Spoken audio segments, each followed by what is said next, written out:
ममता बनर्जी जिस तरह से एग्रेसिव बयान देना शुरू कर चुके हैं बिहार के रिजल्ट के बाद, अगर आईपी गुप्ता आईआईपी के सुप्रीमो जो हैं जीत करके सहरसा से आए हैं आ जाते हैं तो वो मंत्रिमंडल में शामिल होंगे, लेकिन उनकी शर्तें बहुत कड़ी हैं। सम्राट चौधरी और विजय सिन्हा, इन दोनों में से एक की छुट्टी तय मानी जा रही है। कोरमा ग्रुप, जो सोचता है वो करता है, आपके अपने सपनों का आशियाना। नमस्कार, भारत लाइव देख रहे हैं आप और मेरा नाम है उत्तम कुमार। हमारे खास कार्यक्रम भीतर की बात में आपका स्वागत है। बिहार में चुनाव भी हो गए, परिणाम भी आ गया और अब शपथ ग्रहण की तैयारी चल रही है। कौन मुख्यमंत्री होगा, कौन कौन मंत्री बनेंगे, किस पार्टी के कितने मंत्री बनेंगे, ये सभी सवाल जो हैं अब चल रहे हैं और कई ऐसे नामों की चर्चा है जिनको बिहार सरकार में मंत्री बनाया जा सकता है। हमारे साथ बाबा हैं, बाबा से बातचीत करेंगे। बाबा, क्या कुछ कहिएगा? मंत्रियों को लेकर अब चर्चा है कि इन नामों की खूब चर्चा है जो मंत्री बनेंगे। देखिए उत्तम, आज हम बहुत सारे चौंकाने वाली बात करने जा रहे हैं। बिल्कुल। जैसा कि आपको पता होगा कि कल पूरे दिन मैं ऑफिस छोड़ करके और लोगों से मिलने जुलने का कार्यक्रम करता रहा। बिल्कुल, आज भी हुआ है। कई लोगों को मैंने आशीर्वाद दिया, बिल्कुल, कई लोगों ने मुझे धन्यवाद दिया और हमारी टीम को भी बधाई दी गई। आप लोगों को भी काफी बधाई मिली कि आप लोगों ने बहुत अच्छा काम किया, आप लोगों ने जो ग्राउंड रियलिटी थी वो दिखाया, चाहे पक्ष हो या विपक्ष हो।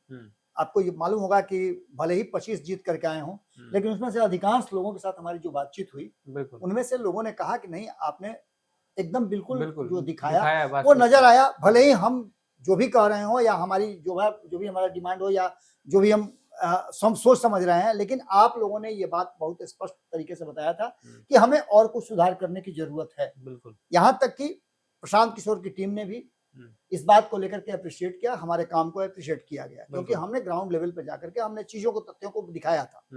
अब सबसे बड़ी बात यह है कि ये सब समय खत्म हो गया है। अब हम उस जगह पर आकर के खड़े हैं कि अभी से 24 घंटे के अंदर में एक नई सरकार हमारे सामने आ सकती है, जिसका शपथ ग्रहण समारोह ऐतिहासिक गांधी मैदान में इतिहास रचने की तैयारी में हो रहा है। बिल्कुल बिल्कुल। आज हम जब बात कर रहे हैं तो पूरी रात जो मंथन चला, दौर चले, कल हमने खबरों में बताया था, आपको याद होगा कि दिल्ली और पटना एक हो गया था। हवाई जहाज के इतने फेरे लगे कि पता ही नहीं चल रहा था कि होगा क्या। बिल्कुल। कल शाम तक जब हम खबर कर रहे थे, करीब 8 बजे 8:30 बजे करीब में, तब तक ये बातें हमारे पास खुल करके आ गई थी, जबकि मीडिया चैनल्स और राजनीतिक गलियारे में असमंजस की स्थिति थी कि नीतीश कुमार करेंगे क्या। बिल्कुल। लेकिन नीतीश कुमार ने गांधी मैदान का दौरा किया और सबसे बड़ी बात कि नीतीश कुमार ने जो दिल्ली से लिस्ट आया था उस लिस्ट को रिजेक्ट करते हुए अपनी लिस्ट भेज करके और दिल्ली को कहा कि आप इस लिस्ट को यदि साइन करते हैं, इसको आप स्वीकृत करते हैं, इस पर मुहर लगाते हैं, तो हम आगे बहुत मजबूती के साथ चलेंगे। बिल्कुल। ये बातें इंटरनली हुई और इन बातों को मैं इसलिए कह रहा हूं कि जितने भी फेरे दिल्ली टू पटना लगे, उसमें आपको पता होगा कि किन लोगों का फेरा लगा, कौन लोग दिल्ली से पटना आ रहे थे, जा रहे थे, और इसके बाद शाम में जब सब कुछ सामान्य नजर आने लगा तो भारतीय जनता पार्टी के साथ साथ जनता दल यूनाइटेड के नेता, सुप्रीमो लालू प्रसाद और बाकी के लोग सारा टकटकी लगा के जो देखे हुए थे कि नीतीश कुमार इधर आएंगे, नीतीश कुमार आ सकते हैं, नीतीश कुमार मन बदल सकते हैं, उन सभी लोगों के आंखों पर कहीं ना कहीं काला पट्टी लग गया और नीतीश कुमार ने गांधी मैदान का मुआयना करके, और वो भी सम्राट चौधरी के साथ साथ भारतीय जनता पार्टी के कई नेता उनके साथ थे, उनके साथ जब मुआयना किया तो ये कंफर्म हो गया कि 20 तारीख को शपथ ग्रहण होगा और इस शपथ ग्रहण में क्या कुछ होगा। लेकिन उसके पहले नीतीश कुमार ने जो लिस्ट दिल्ली भेजी थी उस पर स्वीकृति आ गई और नीतीश कुमार जैसे ही गांधी मैदान से भ्रमण करके मुआयना करके लौटे, वैसे ही जो मैसेंजर थे नीतीश कुमार के, वो भी दिल्ली से पटना वापस आ गए और इस बीच में सब कुछ सामान्य हो गया। उन लोगों ने भी गांधी मैदान का मुआयना किया। अब हमारे पास वो लिस्ट है, जिस लिस्ट को लेकर के हम आपके साथ चर्चा करेंगे कि कौन किस खेमे से मंत्री बन रहा है, कौन कौन डिप्टी सीएम बन रहा है और इसके फॉर्मूले क्या है। फॉर्मूलों पर तो चर्चा जो हुई है उस पर बहुत ज्यादा अंतर नहीं है। अंतर सिर्फ इतना ही है कि जिस तरह से बाकी के जगहों पे आप सुन रहे होंगे कि 15-14, 15-16, लेकिन हम यही आपको बताएंगे कि 15-15 का ही आंकड़ा है, 15 इधर और 15 उधर, क्योंकि नीतीश कुमार जी बार बार जो भी भारतीय जनता पार्टी का नेता जा रहा है उनसे मिलने के लिए, उससे एक ही बात कह रहे हैं कि आप लोग 4 गो हमसे ज्यादा हैं, आप लोगों को 4 गो हमसे ज्यादा आया है। इसका सीधा मतलब यह है कि 4 गो ज्यादा आने का मतलब नहीं है, मतलब कि नीतीश कुमार ने यह मान लिया है कि जब सीट शेयरिंग के समझौते में हम बराबर हो सकते हैं तो मंत्रिमंडल में 4 गो मायने नहीं रखता है, हम भी आपके बराबर होंगे। बिल्कुल। यानी 14-14 होगा तो 14-14 होगा, 15-15 होगा तो 15-15 होगा। ये मेरा अपना मानना है कि दोनों बराबर बराबर पर होंगे। और इसके बाद बाकी के जो घटक दल हैं, जिनमें से सम्राट चौधरी और विजय सिन्हा, इन दोनों में से एक की छुट्टी तय मानी जा रही है। अच्छा। विजय सिन्हा को अब उप मुख्यमंत्री की कुर्सी नहीं मिलेगी, या सम्राट चौधरी को हो सकता है कि और बड़ी जिम्मेवारी मिले, जैसा कि अमित शाह ने कहा भी था कि इनको बड़ा आदमी बनाएंगे। तो ये अभी तक असमंजस में है कि सम्राट चौधरी को कौन सी बड़ी जिम्मेवारी दे रहे हैं नीतीश कुमार और नरेंद्र मोदी। वो तो बाबा विजय सिन्हा के बारे में बोले थे कि बड़ा आदमी बनाएंगे। देखिए, बड़ा आदमी बना रहे हैं तो उनको बड़ा आदमी दूसरी जगह बनाया जाएगा, लेकिन सरकार का जो हिस्सा है जिसमें मुख्यमंत्री और उप मुख्यमंत्री वाली कुर्सी है, उसमें सुपर सीएम और सीएम, ये दो मुझे नजर आ रहा है कि होना तय है। सुपर सीएम और सुपर डिप्टी सीएम, तो ये मुझे नजर आ रहा है। उसके अलावे एक दलित और एक जनरल, यानी आप 3 उप मुख्यमंत्री देख सकते हैं, और ये कोई अतिशयोक्ति नहीं होगी। बिल्कुल। चलिए अब इसके आगे बढ़ते हैं। ये तो हो गए 3 लोग, अब बाकी 36 में से बच जाते हैं 33 लोग। बिल्कुल। उन 33 लोगों की चर्चा हम कर रहे हैं। तो जब गांधी मैदान में शपथ ग्रहण है तो कई लोग ये बात कर रहे थे कि 10 गो लेंगे, 12 गो लेंगे, 15 गो लेंगे, बाद में रिशफल होगा। ऐसा नहीं होगा। गांधी मैदान में इतना खर्चा हो रहा है तो गांधी मैदान में जो भी मंत्रिमंडल होगा उनमें से लोगों को तय कर लिया जाएगा। बिल्कुल। देखिए, 34 मंत्री, 46 जो विभाग है उसके 34 मंत्री जो 36 बनने हैं, वो तय है कि 34 मंत्री बनेंगे, जिसमें से 2 लोगों के लिए अभी भी जगह रखा हुआ है, और वो 2 जगह है, एक आईआईपी के लिए और एक बीएसपी के लिए।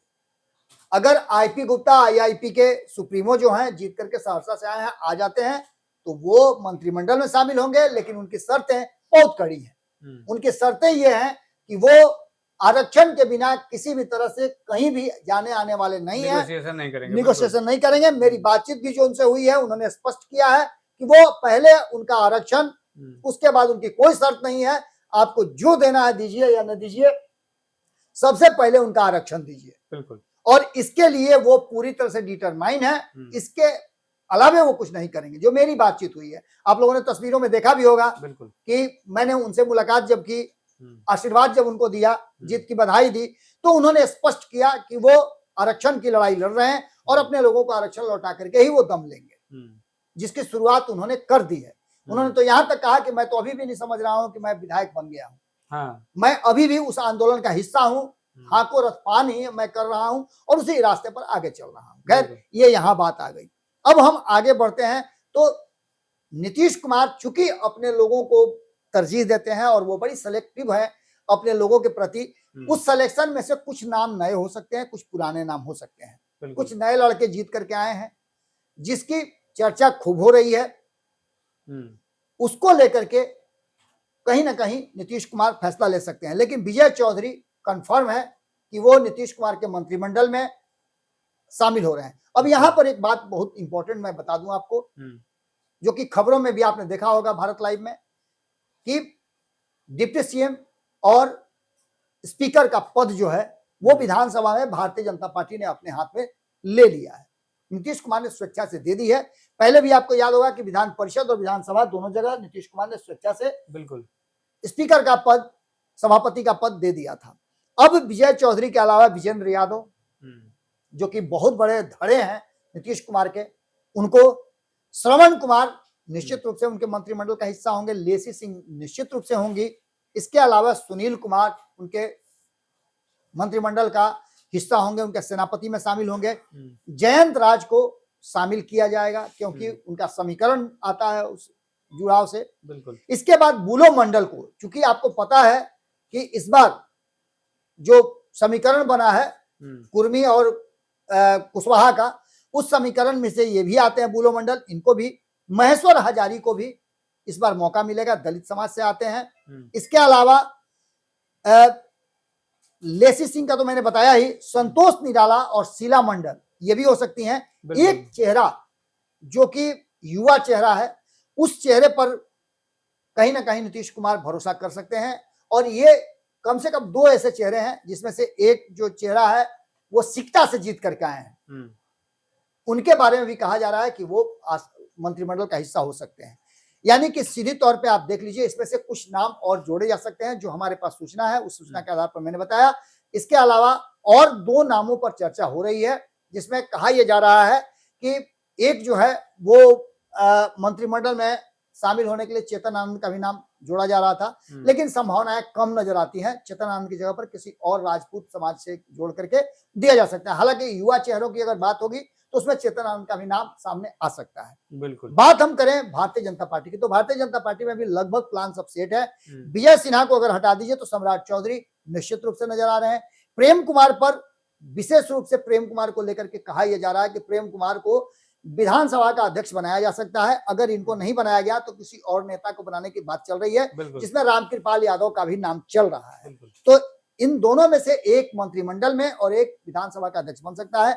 रेणु देवी कंफर्म है, मंगल पांडे कंफर्म है, नीतीश प्रेम कुमार के अलावा बाबा इनका भी नाम है विजय सिन्हा का, कि उनको भी स्पीकर बनाया विजय सिन्हा, लेकिन विजय सिन्हा का जो पिछले जो स्पीकर बने थे, अध्यक्ष बने विधानसभा के, उनका जो तेवर था, उस तेवर को लेकर के थोड़ा सा नीतीश कुमार की नाराजगी थी। और नीतीश कुमार ही नहीं, सम्राट चौधरी की भी आप देखे होंगे कि उनके साथ भी बातें हुई थी जिस तरह की, वो नजर आ रही है। तो राजू सिंह, नीतीश मिश्रा का मैंने कहा, नीतीश मिश्रा निश्चित रूप से राजपूत समाज से आते हैं। जनक सिंह, उनका भी इस बार काफी नाम मजबूती से जीत करके आए हैं, वो उनका भी नाम चल रहा है। केदार गुप्ता की बात करें, संजीव चौरसिया एक नाम हो सकते हैं जो इस बार मंत्रिमंडल में शामिल होंगे, अवेटेड है, तीसरी बार जीत करके आए हैं और युवा है, एनर्जेटिक हैं, तो इनको भी कहा जा रहा है अच्छा खासा वोट से भी जीत करके आए हैं और कठिन परिस्थितियों में जीत करके आए हैं। जिस तरह से उनके क्षेत्र में बिट्टू सिंह ने उनके लिए मुश्किलें खड़ी कर दी थी, जिस तरह से राजद ने वो सीट सीपीआईएमएल को देकर के, और लालू प्रसाद 2 जगह जहां प्रचार किए उसमें से भी एक सीट था दीघा का, उसके बावजूद भी अगर जीत करके आए हैं तो निश्चित रूप से कहीं ना कहीं संजीव चौरसिया का मंत्रिमंडल में शामिल होता मैं देख रहा हूं अपनी तरफ से। राजू सिंह, संजय सरावगी, कृष्णनंदन पासवान, मिथिलेश तिवारी एक नाम हो सकता है जिसको मंत्रिमंडल में शामिल किया जा सकता है। तो वहीं सुरेंद्र मेहता और नितिन नवीन ये मंत्रिमंडल का हिस्सा होते हुए मुझे दिखाई दे रहे हैं।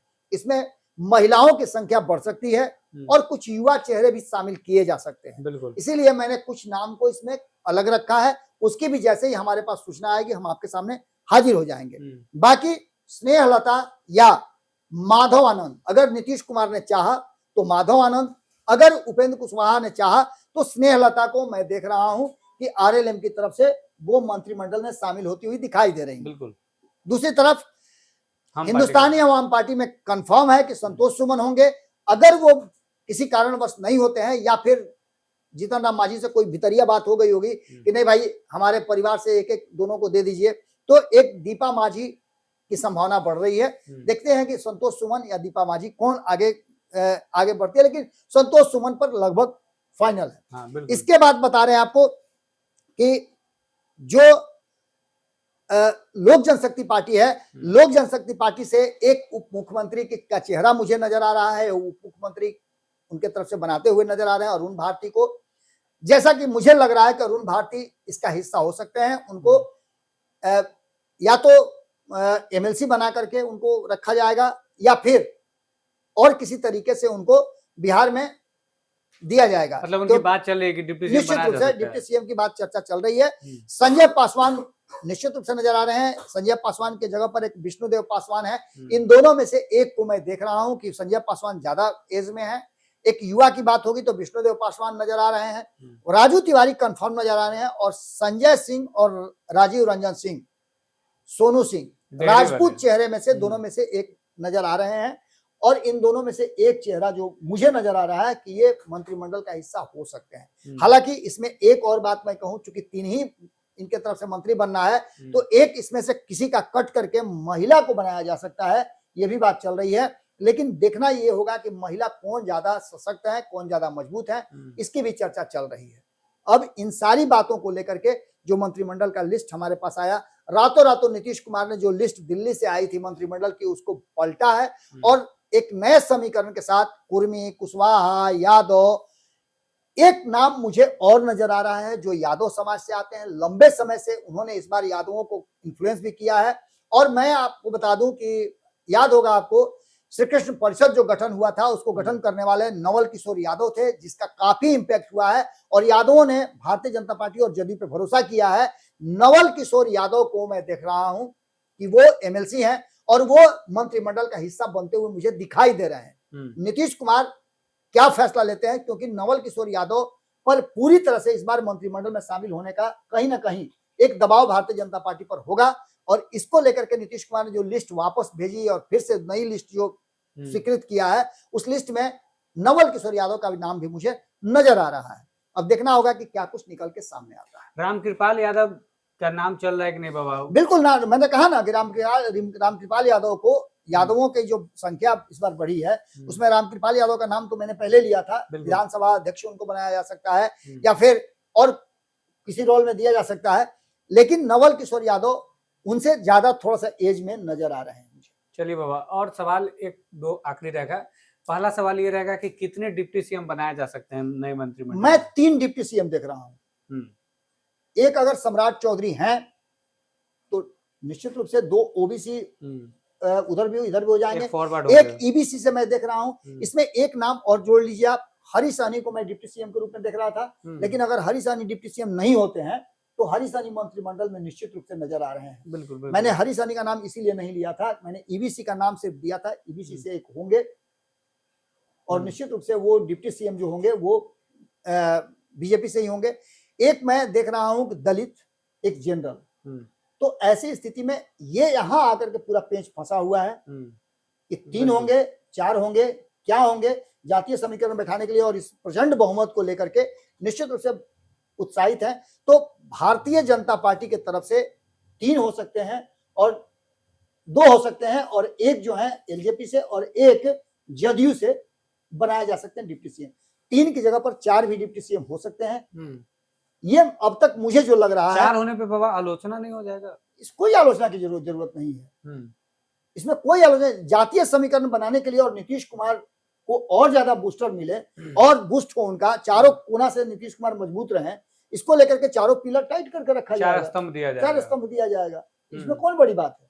लेकिन जो मुझे नजर आ रहा है कि अगर सीएम भी ओबीसी से हो, डिप्टी सीएम ओबीसी से हो, तो ईबीसी, एससी और जनरल, ये 3 जो है इनको कैसे एडजस्ट कीजिएगा। तो उसका रास्ता मुझे यही नजर आ रहा है कि आने वाले समय के लिए और 2029 का जो चुनाव मुझे नजर आ रहा है उसकी तैयारी अभी से बिहार से शुरू करेगी। बगल में आपका बंगाल है और बंगाल में बेचैनी बढ़ी है। ममता बनर्जी जिस तरह से एग्रेसिव बयान देना शुरू कर चुके हैं बिहार के रिजल्ट के बाद, उसके बाद मैंने खबर भी किया था, जिस खबर को काफी लोगों ने मुझसे बात भी किया और कहा कि आप इस खबर पर निश्चित रूप से और भी बातें हम लोग को बताइए। मंत्रिमंडल में बाबा महिलाओं की भागीदारी बढ़ेगी? बिल्कुल बढ़ेगी और इसके साथ साथ जातीय समीकरण को भी साधा जाएगा। हर जाति ने मिलकर के वोट किया है तो हर जातियों का प्रतिनिधित्व होगा। गांधी मैदान में तैयारी जोरों शोरों से चल रही है, पीएम मोदी भी शपथ ग्रहण समारोह में शामिल होंगे। देखिए, तो तैयारी जो है जोरों शोरों से चल रही है। इस वीडियो में आप देख पाएंगे कि जो नई सरकार का गठन होना है उसमें कितने डिप्टी सीएम होंगे, कौन कौन मंत्री बनाए जा सकते हैं और किन की चर्चाएं जो है चल रही हैं। 5 जो घटक दल है एनडीए के, जिनको 5 पांडव कहा जाता है, उनके घटक दलों से कितने मंत्री इस बार बनाए जाएंगे। बने रहिए आप हमारे साथ, हमारा खास कार्यक्रम देख रहे थे आप। धन्यवाद। आपके सपनों को हमने सजाया है, ई होम्स पैनोरामा को हमने बनाया है। ई होम्स मेरा एक सपना था जिसपे मैं पिछले 4 साल से काम कर रहा था। हमने जो बनाया है वो सबने है माना। ई होम्स पैनोरामा में हो आपका भी आशियाना। और फाइनली हमने 2021 में इस प्रोजेक्ट को लॉन्च किया। बहुत लोग अप्रिशिएट कर रहे हैं कि पूर्णिया जैसे शहर में, बिहार के, एक तो बिहार की बात करें उसमें भी पूर्णिया जैसे छोटे जगह में इस तरह का लाइफस्टाइल देना, ये सुन के हम लोगों को बहुत अच्छा लगता है। ई होम्स में हमने कुछ और भी किया है, जैसे हम जिस जगह में रह रहे हैं हमारे फैमिली सिक्योर हो, उनको सिक्योरिटी का ध्यान में रखा है। आपकी सुविधा और सुरक्षा आपके लिए खास है, ये आपका विश्वास है। इसमें आर्टिफिशियल इंटेलिजेंस का 7 लेयर सिक्योरिटी का हमने इस्तेमाल किया है। लस ग्रीन कैंपस को बनाया है। यदि हमारा बाउंड्री वाल है तो वो वर्टिकल गार्डन है, ये जितनी भी फैसिलिटी होता है एक इंटरनेशनल टाउनशिप में ई होम्स है, ये हम लोग विश्वास नहीं कर पा रहे हैं। जो भी हमारे मित्र दोस्त या जो भी हमारे बाहर के बाहर आते हैं तो हम लोगों को बहुत अच्छा सुनने को मिलता है और बहुत अच्छा क्रेडिट मिल रहा है। वो सारा हमने सिर्फ एक बिल्डिंग नहीं बनाया, हमें एक बहुत अच्छा लाइफस्टाइल दिया ई होम्स में, और मेरा एक सपना था जिसको मैं आज फुलफिल होते हुए देख पा रहा हूँ। ये आपका आवास है। ई होम्स पैनोरामा में अब आपका निवास है। E Homes Panorama, luxurious lifestyle redefined. Panorama group, जो सोचता है वो करता है। अगर ये वीडियो पसंद आई और वह बिहार के राजनीति और बिहारियत से सरोकार रखेनी तो सब्सक्राइब बटन दबा के चैनल के सब्सक्राइब कर ली। ओजे एगो घंटी बा, ओकरा बटन दबा देला से कुल सटीक और मारक खबर रुआ मुफ्त में मिल जाई। अगर रुआ पत्रकारिता के हमनी के नया प्रयोग में सहयोग कर चाहतानी तो ज्वाइन बटन दबा दी। पेटीएम नंबर नोट कर ली 9386